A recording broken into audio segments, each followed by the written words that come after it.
चलिए शुरू करते हैं महत्वपूर्ण और काम की 50 बड़ी खबरों को, वो भी 10 मिनट में। पर उससे पहले अगर अभी तक आपने वीडियो को लाइक नहीं किया तो वीडियो को लाइक जरूर से करें और चैनल को सब्सक्राइब करना बिल्कुल भी ना भूलें। और इसी के साथ आज की पहली बड़ी खबर कि मोदी सरकार का बड़ा फैसला, 80 करोड़ लोगों को सितंबर तक मिलेगा 5 किलो फ्री में राशन।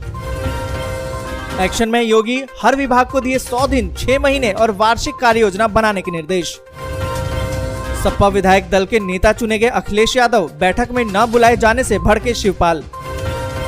मनीष सिसोदिया ने पेश किया दिल्ली का रोजगार बजट, 5 साल में 20 लाख नौकरियों का लक्ष्य। पेट्रोल और डीजल की कीमत आउट ऑफ कंट्रोल, 5 दिन में 3 रुपए 20 पैसे प्रति लीटर हुआ महंगा। 30 मार्च को 5वें बिम्स्टेक शिखर सम्मेलन की वर्चुअल बैठक में भाग लेंगे पीएम नरेंद्र मोदी। केजरीवाल ने कहा, जरूरत पड़ी तो दिल्ली नगर निगमों के विलय संबंधी विधेयक को अदालत में देंगे चुनौती। सोनिया गांधी ने कांग्रेस के महासचिवों और प्रभारियों की बैठक बुलाई, प्रियंका समेत कई नेता रहे मौजूद। एक्सिस बैंक ने मिनिमम बैलेंस की लिमिट बढ़ाई, 10,000 की जगह अब होंगे 12,000 रुपए। एम्प्लॉय प्रोविडेंट फंड में अगर 2.5 लाख रुपए से ज्यादा किए जमा तो अब ब्याज आय पर लगेगा टैक्स। 1 अप्रैल से बुखार उतारना भी हो जाएगा महंगा, पैरासीटामोल समेत 800 से अधिक आवश्यक दवाओं की कीमतें बढ़ेंगी। नेपाल के प्रधानमंत्री शेर बहादुर देउवा अप्रैल में आएंगे भारत, पीएम नरेंद्र मोदी से होगी मुलाकात। RRR की बॉक्स ऑफिस पर दहाड़, रिलीज के पहले ही दिन टूटा बाहुबली 2 का रिकॉर्ड। जल्द एक बड़ा खुलासा करने जा रहे हैं तेज प्रताप, ट्वीट करके लिखा कि उन सभी से नकाब उतारूंगा। अंतर्राष्ट्रीय बाजार में बढ़ी भारत के गेहूं की मांग, रूस यूक्रेन जंग के बीच 30 देशों को निर्यात करने की तैयारी। विदेश जाने वाले लोगों को भी कोरोना वैक्सीन की एहतियाती खुराक देने पर विचार कर रही है सरकार। गुजरात में स्थापित होगा दुनिया का पहला पारंपरिक दवाओं का ग्लोबल सेंटर, WHO के साथ हुआ है करार। पाक में चरम पर है सियासी तपिश, इमरान के कठिन दौर में राजनीतिक मोर्चे से गायब हुए 50 मंत्री, विपक्ष भी बोला नहीं बचेगी अब सरकार। रूस ने नॉर्थ अटलांटिक समंदर में उतार दी है परमाणु पनडुब्बियां, क्या खौफनाक अंजाम की तरफ बढ़ रहा है रूस यूक्रेन युद्ध। कीव से ध्यान हटा रही है रूसी सेना, क्या यूक्रेन युद्ध के लक्ष्य से पीछे हट रहे पुतिन। नाटो बनाम रूस में कौन पड़ेगा भारी, क्या बाइडेन देंगे वर्ल्ड वार का ऑर्डर। रूस और यूक्रेन युद्ध में अब नॉर्थ कोरिया की एंट्री, अब क्या करेंगे बाइडेन। यूक्रेन का दावा, रूस के हमले में अब तक 136 बच्चों की हो गई है मौत। क्या यूक्रेन की धरती पर मौजूद है अमेरिकी सैनिक, यूक्रेन में रूस से लड़ रही है क्या अमेरिकी सेना। शुभेंदु अधिकारी को मिलेगी Z+ श्रेणी की सुरक्षा, रामपुर हाट हिंसा के बाद लिया गया फैसला।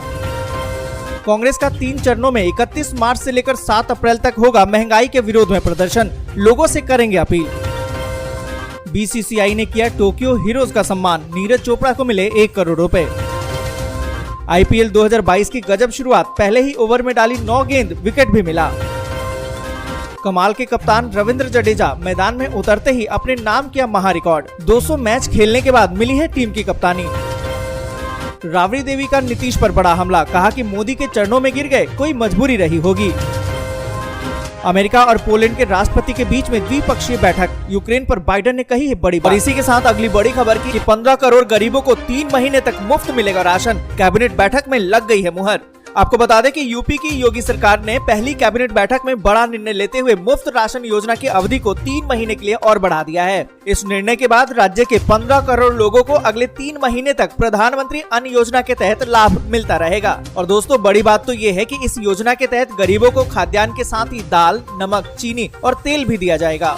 और इसी के साथ अगली बड़ी खबर की 1 अप्रैल से 5 बड़े बदलावों के लिए रहे आप तैयार, अगर जानेंगे तो कम कटेगी जेब। आपको बता दें कि 1 अप्रैल 2022 से कई बड़े बदलाव होने वाले हैं, जो आपकी जेब पर इसका सीधा असर पड़ेगा। और ये बदलाव बैंक ट्रांजैक्शन से लेकर सीनियर सिटीजन तक के लिए होंगे। मसलन कि एक्सिस बैंक ने अपनी सैलरी और सेविंग खाते से जुड़े कई चार्जेस में कुछ बदलाव किए हैं। आपको बता दें कि एक्सिस बैंक में जिन भी ग्राहकों का सैलरी या फिर सेविंग अकाउंट है, उनके लिए 1 अप्रैल 2022 से नए नियम लागू हो जाएंगे। बैंक ने बचत खाते में मिनिमम बैलेंस की सीमा 10,000 से बढ़ाकर 12,000 रूपए कर दी है। साथ ही आपको बता दें कि बैंक ने फ्री कैश ट्रांजैक्शन की मौजूदा लिमिट को बदलकर 4 फ्री ट्रांजैक्शन या फिर 1.5 लाख रुपए कर दिया है।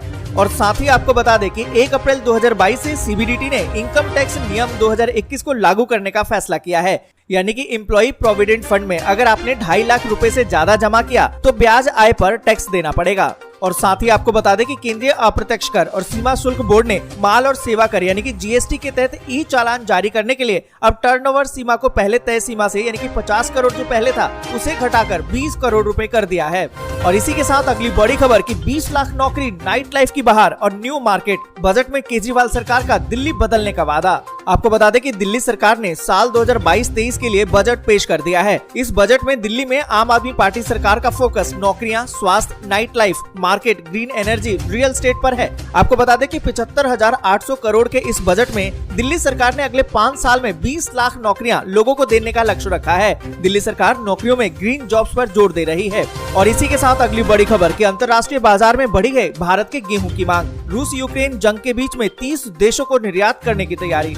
आपको बता दें कि रूस यूक्रेन जंग के बीच अंतर्राष्ट्रीय बाजार में भारत के गेहूं की मांग बढ़ गई है। इन दोनों देशों से अब तक गेहूं आयात करने वाले करीबन 30 देश जल्दी भारत से गेहूं ले सकते हैं। इसके लिए भारत सरकार ने अपने स्तर पर योजना बनानी शुरू भी कर दी है। दरअसल भारत गेहूं निर्यात के मामले में रूस और यूक्रेन की जगह लेना चाहता है। इसलिए केंद्र सरकार ऐसे देशों के साथ करार के जरिए या फिर निजी व्यापारिक माध्यमों से गेहूं निर्यात बढ़ावा पर ध्यान दे रही है। और इसी के साथ अगली बड़ी खबर कि पाक में चरम पर है सियासी तपिश। इमरान के कठिन दौर में राजनीतिक मोर्चे से गायब हुए 50 मंत्री। विपक्ष बोला नहीं बचेगी अब सरकार।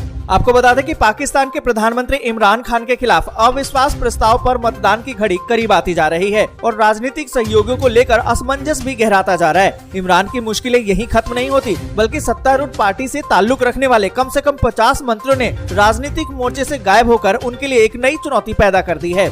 और इन सभी के बीच अगली बड़ी खबर कि कीव से ध्यान हटा रही है रूसी सेना। क्या यूक्रेन युद्ध के लक्ष्य से पीछे हट रहे पुतिन? आपको बता दें कि रूसी बल यूक्रेन में जारी युद्ध में अब अपना ध्यान राजधानी कीव से हटाते हुए प्रतीत हो रहे हैं। इसके बजाय उनका ध्यान यूक्रेन के पूर्वी हिस्से में स्थित डोनबास औद्योगिक क्षेत्र को मुक्त कराने पर है। अधिकारियों ने शुक्रवार को ये बात कही है। उन्होंने कहा कि ये युद्ध के नए चरण की शुरुआत हो सकती है। हालांकि रूस की इस रणनीति के क्या नतीजे होंगे इसको लेकर कुछ भी नहीं कहा जा सकता। और इसी के साथ अगली बड़ी खबर कि नाटो बनाम रूस में कौन पड़ेगा भारी? क्या बाइडेन देंगे वर्ल्ड वार का ऑर्डर? आपको बता दें कि समंदर में अमेरिकी नौसेना की परमाणु पनडुब्बी ने मोर्चा संभाल लिया है।